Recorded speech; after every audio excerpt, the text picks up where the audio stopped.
احنا داخلين على نكبة جديدة لكن أصعب من الأولانية. زمان اعترضنا لما الإنجليز جابوهم وحاربنا وخسرنا، لكن النهاردة للأسف احنا أضعف من الأول وأكثر فرقة.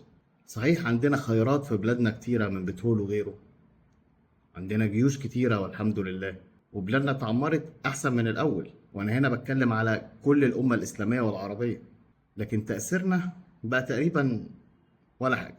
بلاش نضحك على نفسنا وخلينا نواجه الحقيقة. احنا النهاردة الأمم تتداعى علينا تداعي الأكلة إلى قصعتها، اللي هو يعني لا مؤاخذة لما بتجيب البهايم ونجيب لهم القصعة اللي فيها أكلهم، أهو البهايم بتاكل فينا وإحنا لا مؤاخذة زي القصعة. ده حديث النبي عليه الصلاة والسلام.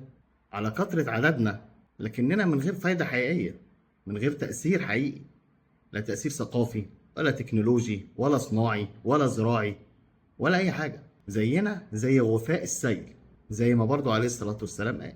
لا بيهابونا ولا بيخافونا ولا بيعملوا لنا حساب، وبيتبجحوا بمخططاتهم ليل نهار علانية جهارا نهارا، وبرضه مش عارفين نعمل حاجة. والسبب زي ما سيدي النبي قال برضه، قلوبنا أصابها الوهن، اللي هو حب الدنيا والخوف من الموت. اللي يخوف في الحديث ده إنه بيتكلم على فترة زمنية من فترات أمة الإسلام، لكن معظمنا مش عارفين إيه الفترات اللي إحنا عدينا فيها ولا اللي جاية. ربنا يستر علينا.